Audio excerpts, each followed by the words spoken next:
नमस्ते बच्चों। आज हम पढ़ेंगे अवन्यो, अशोक वाजपेयी की ये रचना। अशोक वाजपेयी का जन्म 16 जनवरी 1941 ईस्वी को दुर्ग छत्तीसगढ़ में हुआ। पिता परमानंद वाजपेयी थे, माता जी का नाम था निर्मला देवी। प्रारंभिक शिक्षा इनकी गवर्नमेंट हायर सेकेंडरी स्कूल सागर में हुई। फिर इन्होंने सागर विश्वविद्यालय से बीए किया और फिर उन्होंने एमए भी किया। फिर इनका चयन भारतीय प्रशासनिक सेवा में इनका चयन हो गया। उसके बाद वे महात्मा गांधी अंतर्राष्ट्रीय हिंदी विश्वविद्यालय वर्धा में ये निदेशक के रूप में इन्होंने कार्य किया। कुलपति रहे। महात्मा गांधी अंतर्राष्ट्रीय हिंदी विश्वविद्यालय जो वर्धा में है उसके वे कुलपति भी रहे हैं। भारतीय कला अकादमी के निदेशक भी ये रह चुके हैं। इनकी प्रमुख रचनाएं हम देखेंगे। इनकी जो रचनाएं हैं उनमें कविता संकलन जो है वो है शहर अब भी संभावना है, एक पतंग अनंत में तत्पुरुष, कहीं नहीं वही, बहुरी अकेला, थोड़ी सी जगह, दुख चिट्ठी रसा है। आलोचनात्मक इनकी पुस्तकें जो हैं उनका नाम है फिलहाल, कुछ पूर्वाग्रह, समय के बाहर, कविता का गल्फ, कवि कह गया। और इनकी जो संपादित पुस्तकें हैं वो है कला विनोद, कविता का जनपद, मुक्तिबोध, शमशेर, अज्ञेय की चुनी हुई कविता का इन्होंने संपादन किया। पत्र पत्रिका जिनका उन्होंने संपादन किया वो है समवेत, पहचान, पूर्वाग्रह, बहुवचन, कविता एशिया, समास, इन सब पत्र पत्रिकाओं का इन्होंने संपादन किया। और इन्हें जो पुरस्कार प्राप्त हुआ वो है साहित्य अकादमी पुरस्कार इन्हें प्राप्त हुआ। दयावती मोदी कवि शेखर सम्मान भी इन्हें प्राप्त हुआ। और फ्रेंच सरकार, विदेशों से जो प्राप्त हुआ वो फ्रेंच सरकार का officer of the order of cross 2004 का सम्मान भी इन्हें प्राप्त हुआ। प्रस्तुत पाठ अवन्यो, अवन्यो एक शहर का नाम है। प्रस्तुत पाठ उनके अवन्यो गद्य एवं कविता के सर्जनात्मक संग्रह से संकलित है। इस पुस्तक में उनके कुछ गद्य रचनाएं और कविता हैं।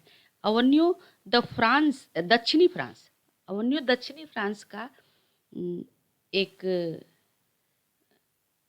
शहर है। अवन्यो वहाँ एक मठ है जहाँ लेखक को 20 दिनों तक एकांत रचनात्मक प्रवास का अवसर मिला, जहाँ उन्होंने गद्य एवं कविता लिखी। हम कह सकते हैं कि कोई भी रचना, लेखक के अनुसार कोई भी रचना शब्द व्यवस्था नहीं होती, बल्कि रचनाकार की प्रतिभा, मनस्थिति और परिवेश की भूमिका भी उस रचना में महत्वपूर्ण होती है। अब हम पाठ पे आएंगे। अवन्यो एक दक्षिण फ्रांस का एक शहर जहाँ लेखक को 10 साल पहले वहाँ जाने का अवसर प्राप्त हुआ। उसी के बारे में लेखक लिखते हैं कि अवन्यो फ्रांस में रोन नदी के किनारे बसा एक पुराना शहर है, जहाँ कभी पोप की राजधानी थी और जहाँ गर्मियों में फ्रांस और यूरोप के प्रसिद्ध और लोकप्रिय रंगारंग प्रोग्राम का हर बरस होता था। वहाँ पर रंगारंग प्रोग्राम हर बरस होता था। वहाँ पहली बार महाभारत को पीटर वर्क प्रस्तुत करने वाले थे। उस प्रोग्राम में पीटर वर्क महाभारत को, भारत का प्रसिद्ध ग्रंथ, उसको प्रस्तुत करने वाले थे, इसलिए भारत वहाँ पर चर्चा का केंद्र बना हुआ था। वहाँ लेखक को भी बुलाया जाता है, जहाँ लेखक जाते हैं। अवन्यो से कुछ किलोमीटर दूर, अवन्यो से कुछ किलोमीटर दूर पत्थरों की खदान था। सुंदर पहाड़ी, जैसे यहाँ शिमला है, नैनीताल है, उसी तरह से प्रकृति की इस सुंदर पहाड़ी को कवि ने भव्य और महाकाव्यात्मक कहा है। कुमार गंधर्व एक शास्त्रीय संगीतकार, एक भारतीय संगीत की शैली है। यहाँ आए थे। कुमार गंधर्व एक गायक हैं शास्त्रीय संगीत के। आर्क बिशप के पुराने आवास में गाया भी था। द्रुम द्रुम लता लता, उनके एक बोल, उन्होंने जो गाया था कुमार गंधर्व ने, उनके उसका एक बोल है, एक लाइन है, द्रुम द्रुम लता लता। इन समारोहों में अवन्यों के चर्च और पुराने स्थलियों अर्थात रंगमंच स्टेज को कहते हैं, स्टेज में बदल जाते थे। वहाँ का जो पूरा शहर था वो एक रंगमंच के रूप में बदल जाता था। रोन नदी के किनारे दूसरी ओर व्हील लन्नौ ल अवन्यू अर्थात अवन्यू का नया गांव या बस्ती था, जो पोप की गतिविधियों पर नजर रखने के लिए फ्रेंच शासकों ने बनाया था। यहीं पर कार्थूसियन संप्रदाय का एक ईसाई मठ बना, ला सत्रुज जिसका नाम था, जिस मठ का नाम था ला सत्रुज। फ्रांस की क्रांति के पहले उसका धार्मिक उपयोग था। क्रांति के समय इस तरह की इमारतों पर एक तरह से पहरा लगाया जाता था। इस साधारण जनता जब वो फ्रांस की क्रांति हुई तो वहाँ पर साधारण जनता ने इस इमारत पर अपना अधिकार कर लिया। इस सदी के शुरुआत में ला शात्रुज और इस जैसे इमारतों का जीर्णोद्धार, मतलब जो टूट फूट गया है इमारत, उसको फिर से मरम्मत के लिए उसी को जीर्णोद्धार कहते हैं। उन्हें यहाँ संभव पहले जैसा करने की कोशिश की गई। फिर स्मारकों को कला केंद्र के रूप में विकसित किया गया। यह केंद्र रंगमंच और लेखन से जुड़ा हुआ था। ये जो केंद्र बना कला का, वो रंगमंच और लेखन कार्य से जुड़ा हुआ था। रंगकर्मी,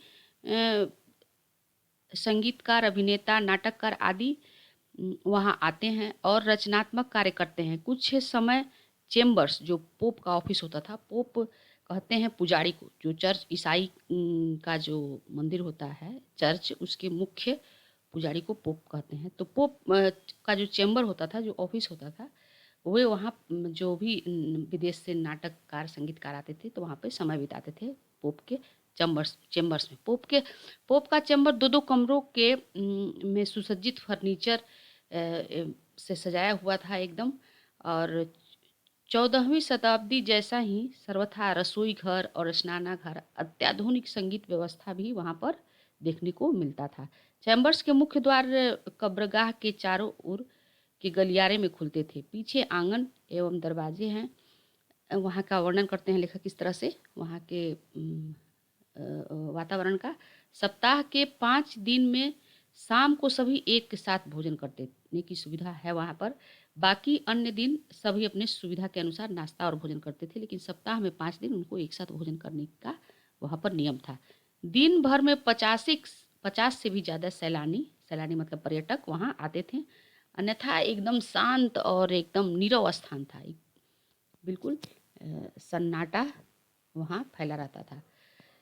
विल्लनौ एक छोटा सा गांव है जहाँ पुस्तकों के दुकान, डिपार्टमेंटल स्टोर, कब्रगाह, रेस्तरां और बार है। अवन्यों और अन्य शहरों कस्बों से बस की व्यवस्था सुलभ थी वहाँ जाने के लिए। लेखक आगे कहते हैं, फ्रेंच सरकार के सौजन्य से ला शात्रुज में रहकर अपना कुछ काम करने का न्योता मुझे मिला। पिछले गर्मियों में उन्हें इस न्योता मिला, वहाँ आने के लिए उन्हें बुलाया गया लेखक को। लेखक भी बड़े विद्वान थे।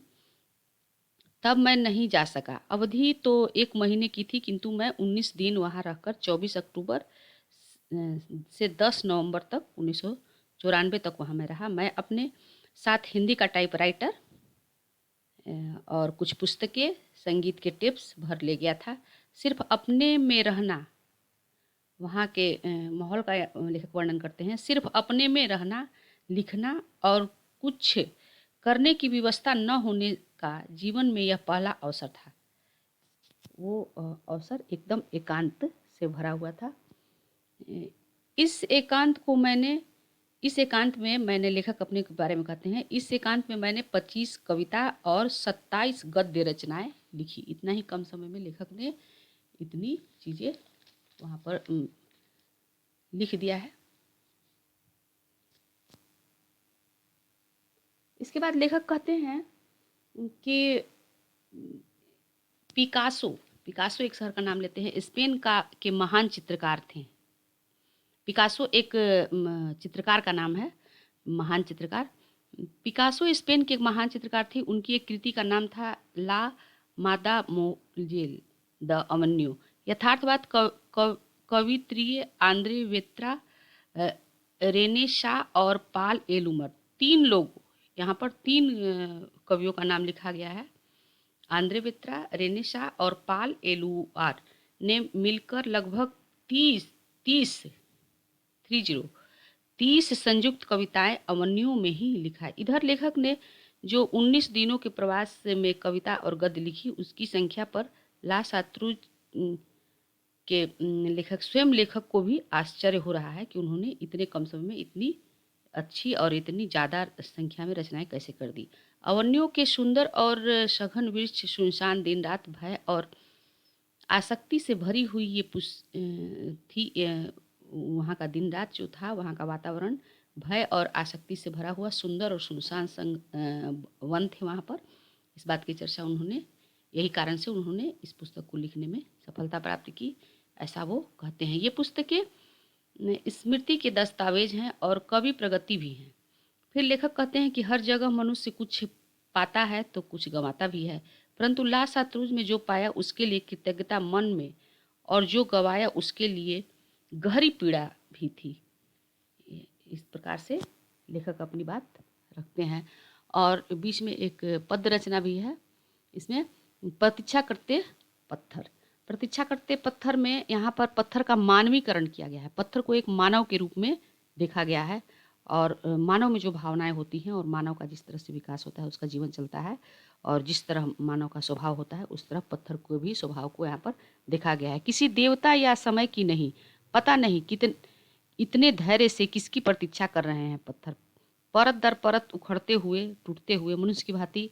जैसे मनुष्य धीरे धीरे क्षीण होता जाता है उम्र के साथ, उसी तरह पत्थर भी धीरे धीरे क्षीण होते हैं। सिरा सिरा छिलते हुए पत्थर भी टूट रहे हैं। मेह गिरता है, सूखी पत्तियां, एक मौसम आता है, एक जाता है, सूखी पत्तियां गिरती हैं, ऐसा लगता है कि कोई आवाज़ आ रही है पत्थर से, भाएं भाएं करता। रात में लेखक ने कई बार कहा है कि वहाँ बहुत सन्नाटा था, तो ऐसा लगता है कि सांसें भाएं भाएं वहाँ आवाज़ आ रहा है पत्थरों से। अपने अभेद्य हृदय से कोई प्राचीन धुन दोहराते हुए प्रतीक्षा में बैठे रहते हैं पत्थर हिलते नहीं हैं, कहीं आते जाते नहीं हैं। तो इस प्रकार कवि ने ऐसा उस पत्थरों को ऐसे मानव के रूप में देखा है जो कि वो प्रतीक्षा में हो, किसी की प्रतीक्षा कर रहे हों। हरे सपने, भूरी पहेलियाँ, पीला पड़ता समय यहाँ पर हुआ कि समय बीतता गया, मतलब पुराना बुढ़ापा आना। जैसे पत्ते पुराने हो जाते हैं तो पीले पड़ जाते हैं, उसी तरह से पत्थरों का भी समय बहुत लंबा हो गया है, मतलब पत्थरों में भी एक तरह से बुढ़ापा आ गया है। छिजती भाषा भी उनकी अब कमज़ोर हो रही है। आदिम अंधेरा मतलब निरंतर अंधेरा, बहुत गहरा और बहुत देर तक रहने वाला अंधेरा सब घेरता है पत्थरों को। कितने मौसम आते जाते हैं, कितने दुख सुख, और बहुत वर्षों बाद भी पत्थर वहीं पर डटे रहते हैं, पर अपलक बाट अगोरते हैं, लेकिन अपलक, बिना पलक गिराए हुए एकटक वो प्रतीक्षा में रत है, प्रतीक्षा में लगे हुए हैं। एक बेहद्दी चौगान में खड़े रहते हैं पत्थर, बिना माथा झुकाए प्रार्थना करते हैं पत्थर को उन्होंने एक मानव के रूप में प्रस्तुत किया है और कहा है कि वो एकदम से खड़े हैं और बिना हाथ जोड़े ही वो प्रार्थना करते हैं, बिना पसीने ही, बिना दुख जाहिर किए ही, बिना याचना किए ही वो प्रार्थना करते हैं और कामना करते हैं, बिना शब्द के ही वे कविता लिखते हैं। कौन? पत्थर। पता नहीं किसकी प्रतीक्षा करते हैं पत्थर, पता नहीं पत्थरों को किसकी प्रतीक्षा है। नदी के किनारे भी नदी है, ऐसा लेखक ने एक अगले खंड में कहा है कि नदी के किनारे भी नदी है। अगले खंड में लेखक कहते हैं कि यहाँ पास ही में रोन नदी है, रोन के एक तरफ विल नव्य, दूसरी तरफ अवन्यो। इस नदी के पास बैठने का अनुभव लेखक ने सजीव कर दिया है। अगर जल प्रवाह एक टक देखो तो ऐसा लगता है जल स्थिर है और तट बह रहा है। नदी के तट पर बैठना नदी के साथ बहना होता है। नदी के पास होना नदी ही होना होता है, जैसे नदी के साथ एकाकार हो गए हैं। यहाँ पर लेखक ने विनोद शुक्ल की कविता नदी चेहरा लोगों से मिलने की बात करते हैं। सिर्फ नहीं किनारे रहने वाले ही सिर्फ नदी किनारे रहने वाले ही नहीं नदी का चेहरा नहीं होते, बल्कि कभी कभी नदी के किनारे बैठ जाने वाले भी नदी का चेहरा होते हैं। नदी किसी को भी अनदेखा नहीं करती, सभी को भिगोती है और हम थोड़ी देर के लिए नदी के बिरादरी में शामिल हो जाते हैं। इस तरह का बात लेखक ने कहा है। लेखक कहते हैं कि नदी के साथ जो कविता सदियों के साथ जो नदी का हमारा संबंध है, सागर जो है वो नदी में नदी की पानी जो सागर में हमेशा समाहित होते जाती है, हमेशा सागर में मिलते जाती है नगर का पानी नदी का पानी, लेकिन नदी कभी भी रिक्त नहीं होता। उसी तरह कविता है, कविता में हजारों साल से कविता लिखी जा रही है, लेकिन कभी भी शब्द कभी भी रिक्त नहीं होते, शब्द कभी भी खत्म नहीं होते और कविता बराबर बनती रहती है। कई सदियों युगों से कविता बनती रहती है। जैसे कि नदी कभी भी रिक्त नहीं होती, वैसे कविता भी यहाँ कविता के शब्द भी रिक्त नहीं होते। यहाँ पर लेखक ने नदी और कविता की तुलना कर दी है। जैसे हमारे चेहरों पर नदी की आभा आती है, वैसे ही हमारे चेहरे पर कविता की भी चमक आती है। जैसे हम नदी के पास होकर नदी हो जाते हैं, उसे कविता पढ़ के सुन के कविता में ही डूब जाते हैं। निरंतरता नदी और कविता दोनों में ही है। इस तरह की बात कवि ने कहा है। अंत में कवि कहते हैं, अंत में वाजपेयी जी कह रहे हैं कि एक कविता की पंक्ति है, एक कविता पंक्ति है, कैसी तुम नदी हो उत्तर हो सकता है जैसी तुम कविता हो। यहाँ पर कवि ने नदी और कविता को एक जैसा कर दिया है। अब हम क्वेश्चन आंसर देखेंगे। क्वेश्चन पहला क्वेश्चन है, अवन्यो क्या है और वह कहाँ अवस्थित है? तो इसका आंसर है, अवन्यो एक शहर का नाम है जो दक्षिणी फ्रांस के रोन नदी के किनारे अवस्थित है। दूसरा क्वेश्चन, हर बरस अवन्यो में कब और कैसा समारोह हुआ करता है? हर बरस अवन्यो में गर्मियों में अत्यंत प्रसिद्ध, लोकप्रिय और रंगारंग समारोह हुआ करता है। तीसरा क्वेश्चन, लेखक अवन्यो किस सिलसिले में गए थे और वहाँ उन्होंने क्या देखा सुना? अवन्यो के समारोह के में सिलसिले में लेखक को निमंत्रण मिलता है और वे वहाँ गए थे, जहाँ लेखक हाँ तीसरा क्वेश्चन हम पढ़ रहे थे, अवन्यो के समारोह में शामिल होने के लिए लेखक को निमंत्रण मिलता है, जहाँ वे लेखक उसी सिलसिले में गए थे और वहाँ उन्होंने कई रचनाओं को दिखा और अत्यंत रचना वहाँ पे लिखा और अत्यंत सुनसान जंगल ला शत्रुज देखा और रून नदी की सुंदरता देखी और पत्थरों का वो एक तरह से पत्थरों का स्थापत्य जो मौन था वो भी उन्होंने वहाँ पर देखा। चौथा क्वेश्चन है, ला शत्रुज क्या है और यह कहाँ अवस्थित है? आजकल उसका क्या उपयोग होता है? ला शत्रुज एक ईसाई मठ है। यह विल नवेल्लो अवन्यो में अवस्थित है। आजकल वहाँ कला संस्कृति का केंद्र बना हुआ है। पांचवा क्वेश्चन है, ला शत्रुज का अंतरंग विवरण अपने शब्दों में प्रस्तुत करते हुए स्पष्ट कीजिए कि लेखक ने अपने स्थापत्य को मौन का स्थापत्य क्यों कहा है? तो इसका आंसर होगा, ला शत्रुज एक कार्थूशियन ईसाई मठ है। कार्थूशियन संप्रदाय मौन में विश्वास करते थे, सो लेखक ने इस मठ को मौन का स्थापत्य कहा है। छठा क्वेश्चन है, लेखक अवन्यो के साथ लेकर गए थे और वहाँ कितने दिनों तक रहे? लेखक की उपलब्धि क्या रही? लेखक अवन्यो हिंदी का टाइपराइटर, 3-4 पुस्तकें और टेप्स लेकर अपने साथ लेकर गए थे। वहाँ उन्होंने 19 दिन वहाँ रहे और 35 कविताएं और 27 गद्य रचना वहाँ पर की और यही उनकी उपलब्धि रही। सातवां क्वेश्चन है, प्रतीक्षा करते पत्थर शीर्षक कविता में कवि क्यों और कैसे पत्थर का मानवीकरण करता है? प्रतीक्षा, तो इसका आंसर होगा, प्रतीक्षा करते पत्थर शीर्षक कविता में कवि ने पत्थरों को एक मानव के रूप में प्रस्तुत किया है, इसलिए यहाँ पत्थर का मानवीकरण हुआ है। क्योंकि पत्थर मानव की भांति प्रतीक्षा करते हैं, मानव शरीर की तरह धीरे धीरे क्षीण होते हैं। रात में, दोपहर में उससे एक आवाज़ आती है, बिना सर झुकाए प्रार्थना करते हैं, बिना शब्द की कविता करते हैं। एक मानव की तरह पत्थर को यहाँ पर कवि ने प्रस्तुत किया है। आठवां क्वेश्चन का, अवन्यो के प्रति लेखक कैसे अपने सम्मान प्रदर्शित करते हैं। अवन्यों के प्रति सम्मान प्रकट करते हुए लेखक कहते हैं कि सिर्फ अपने में रहने और लिखने के अलावा कुछ और करने की व्यवस्था न होना का जो जीवन में यह पहला अवसर था। इस तरह से वो लेखक इस तरह की बात वो सम्मान प्रकट करते हैं। 9वां क्वेश्चन है, मनुष्य जीवन में पत्थर की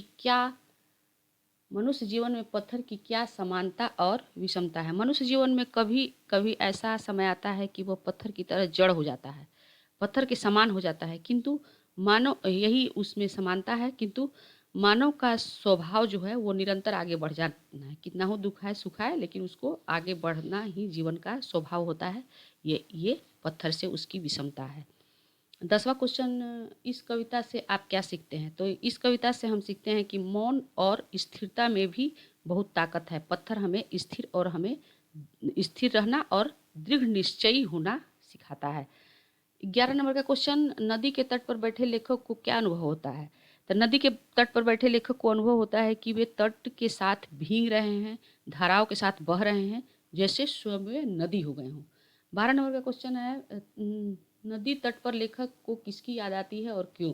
तो नदी के तट पर लेखक को विनोद शुक्ल की कविता नदी चेहरा लोगों की याद आती है, क्योंकि नदी किसी को अनदेखा नहीं करती, सभी को भिगोती है। 13 नंबर का क्वेश्चन, नदी और कविता में लेखक क्या समानता पाते हैं। जिस तरह निरंतर बहने के बाद भी नदी का जल रिक्त नहीं होता, उसी प्रकार कविता का भी सदियों से कविता रचना होती आई है, फिर भी कविता के शब्द जो वो कम नहीं पड़ते हैं। 14 नंबर का क्वेश्चन है, किसके पास तटस्थ रह पाना संभव नहीं हो पाता है और क्यों। तो नदी और कविता के पास तटस्थ रह पाना संभव नहीं, क्योंकि ये दोनों अपने प्रभाव से लोगों को प्रभावित करते हैं और हम उससे तटस्थ या किनारे नहीं रह सकते, उसमें हम लोग शामिल हो जाते हैं। भाषा की बात में हम देखेंगे कि भाषा की बात निम्नलिखित का लिंग निर्णय करें। तो लिंग निर्णय में खदान जो है वो स्त्रीलिंग शब्द है, आवास पुल्लिंग शब्द है, बंदिश स्त्रीलिंग शब्द है, इमारत स्त्रीलिंग शब्द है, रंगकर्मी पुल्लिंग शब्द है, अवधि स्त्रीलिंग शब्द है, नहान घर पुल्लिंग होगा, आंगन भी पुल्लिंग होगा, आसक्ति स्त्रीलिंग होगा और प्रणति स्त्रीलिंग होगा। प्रणति भी स्त्रीलिंग शब्द होगा। दूसरा भाषा की बात में क्वेश्चन है, निम्नलिखित का समास विग्रह करते हुए आप इसका समास भी हम बता दे रहे हैं आप लोग को। पहला है यथासंभव, ये समास है अव्ययी भाव और इसका विग्रह होगा जहाँ तक संभव हो। दूसरा पहले पहल, तो इसका होगा सबसे पहले और इसका समास होगा अव्ययी भाव। लोकप्रिय का समास होगा तत्पुरुष और इसका समास विग्रह होगा लोक में प्रिय। रंगकर्मी इसका समास विग्रह होगा रंग मंच का कर्मी और समास होगा तत्पुरुष। 50 का समास विग्रह होगा 50 से अधिक और इसमें द्विगु समास होगा क्योंकि 50 इसमें संख्यावाचक है। और कवित्रयी, इसमें भी त्रिगु समास होगा क्योंकि 3 कवियों का संगम। इसका समास कवित्रयी का समास विग्रह होगा 3 कवियों का मेल और समास होगा द्विगु समास। कवि प्रणति, कवि को प्रणाम, कवि का प्रणाम कर्मधारय समास होगा इसमें। प्रतीक्षारत, प्रतीक्षा में लगा हुआ तत्पुरुष समास होगा। और अपलक, बिना पलक के, ये नण्य समास होगा। नण्य समास तत्पुरुष में ही होगा, नण्य तत्पुरुष समास में आएगा अपलक। और ये तीसरा क्वेश्चन है, निम्नलिखित शब्दों का वचन बदलें। वचन मतलब संख्या, एक वचन में है तो बहुवचन में कर देंगे हम और बहुवचन में होगा तो एक वचन में कर देंगे। तो रंगकर्मी, तो इसका रंगकर्मी एक हुआ तो इसका बहुवचन होगा रंगकर्मियों। कविताएं हैं तो इसका कविता, जो बहुवचन है उसको एक वचन में करना है। उसकी तो उनकी, सामग्रियां, अनेक का वचन बदलेंगे तो एक हो जाएगा, अनेक का एक। और सुविधा का सुविधाएं, सुविधा का बहुवचन कर देंगे तो सुविधाएं। और अवधि होगा, पीड़ा का पीड़ाएं। और पत्तियां यहाँ बहुवचन है तो इसको पत्ती एक वचन में कर देंगे। और यह जो है इसका हम बहुवचन करेंगे ये सब। इस प्रकार से ये आपका पाठ, इसको आप लोग पढ़िए, देखिए, इसको ध्यान से देखिएगा तो ऑब्जेक्टिव सब्जेक्टिव सब आपका हो जाएगा। थैंक यू, धन्यवाद।